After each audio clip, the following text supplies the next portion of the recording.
Hi everybody, this is Abe. Thank you for viewing this presentation about safety when we all kind of approach our work and our day with safety in mind. Uh, our students and certainly us as staff are better off for it. So thank you again. Learning targets today, my hope is that you'll be able to understand kind of the procedures in place that we have for each emergency situation, and then that you also really understand kind of what our expectations and procedures are for teaching and responding to student behavior.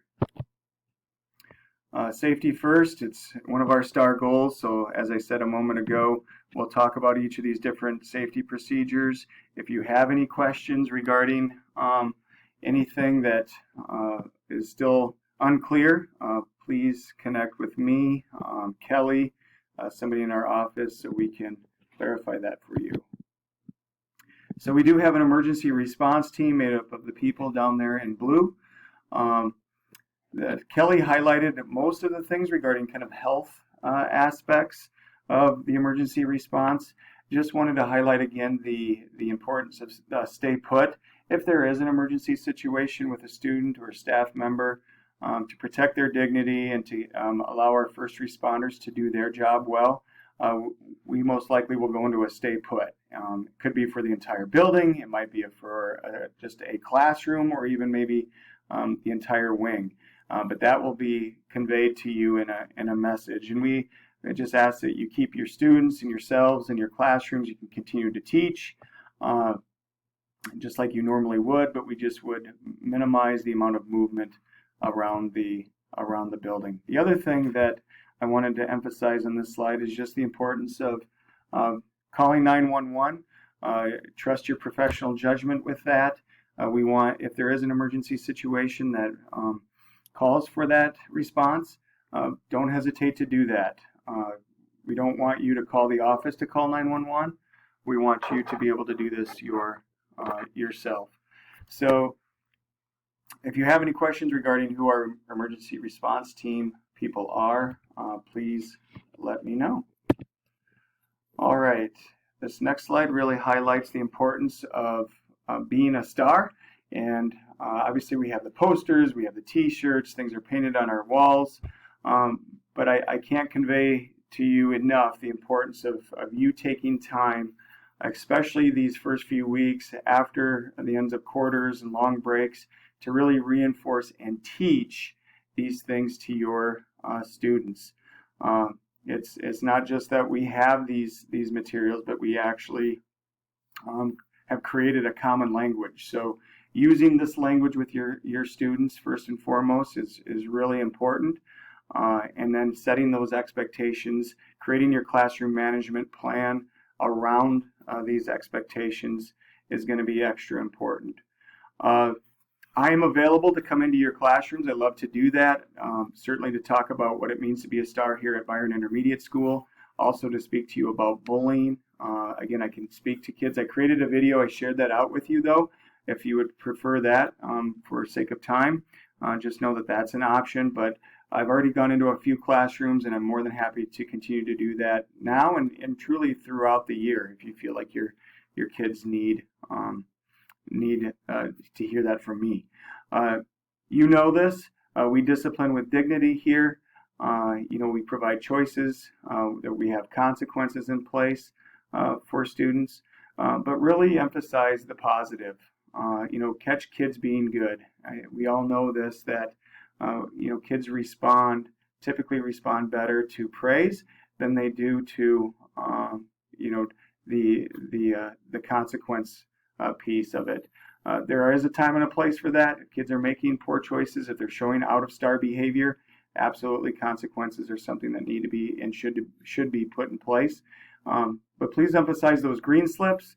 Those yellow slips, again, are a way for us to create common expectations around behavior and to use as a communication tool with our families. Our parents are our partners. So, of course, anytime that there is a situation, good or bad, please include our parents in those things so they can be part of those conversations and be in a reinforcement at home as well. Fire drills, we've had our first fire drill. Everybody did a great job overall. Just remember, please, to shut your door, shut your lights off, and bring your class roster and your go kit, your emergency kit with you. We're required to do 5. Again, we've done 1 already. Kind of rule of thumb is about a football field away. So just know that if we would need to relocate in an actual emergency, we would either go to the primary school, and if that's not an option, we would go to City Hall across the street. Tornado drill and response, we're required to do 1 tornado drill that happens typically in March or April. Our tradition has always been to do 1 in November, just so we can practice and we can look at our spaces and make sure that everybody fits in those spaces and understands where they are to go before tornado season next spring. So typically we'll start doing that in November. You should know every room has been designated a space. If you're unsure of where you would go in a tornado drill, please contact me or our office, and we'll get that information to you. All right, internal versus external threats.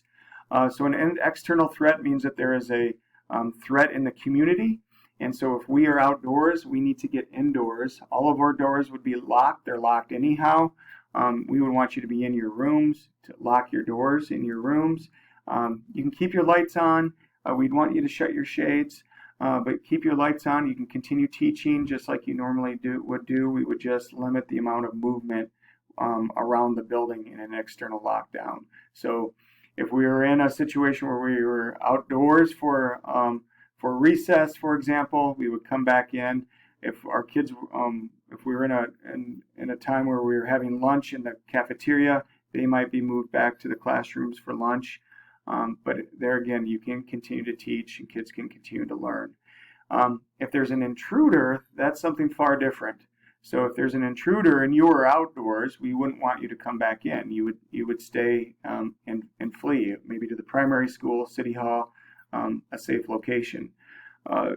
If you are indoors and there's an intruder, we would implement the run, hide, fight protocol. Typically with kids our age, of course, running and hiding are our best options. And we really leave it to your professional judgment to decide what to do. And it may be based on where that intruder is located. So if the intruder is in the B wing, if I'm in the D wing, it might be best for me to run. But if the intruder is in the D wing, and maybe it would be best for me to stay put. And if you're stay put, we would obviously barricade the door, lock the door, close our lights, keep our kids quiet and safe. And again, if you chose to flee, to run, we would try to go to the primary school, to the City Hall, so we're in a common location for reunification.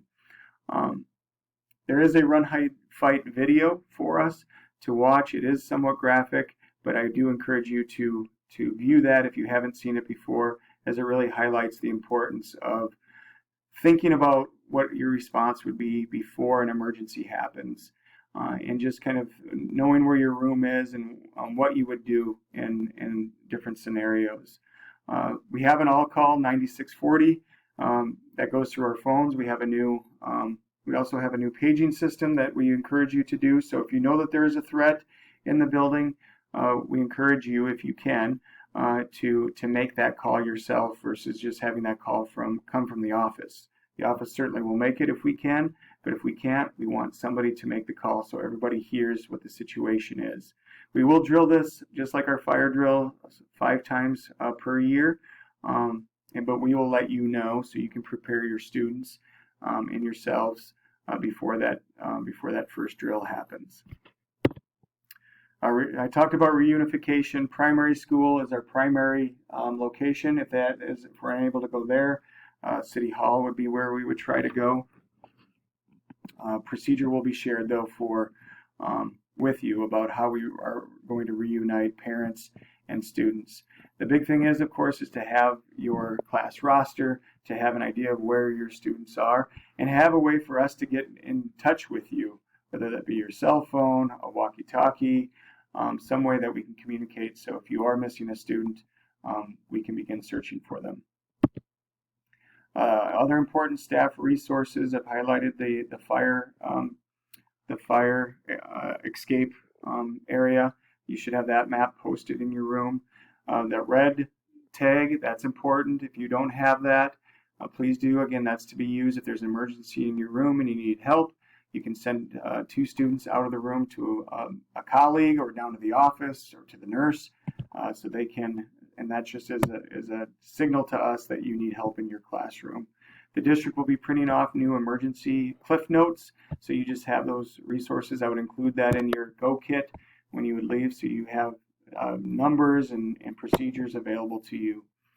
Please be wearing your badge. I can't emphasize that enough. We have a lot of people that come in and out of our building each and every day normally, and so it's important that we can identify each other. Don't ever hesitate if you see somebody you don't recognize, they're not wearing a badge. Don't hesitate to ask them who they are and how you might help.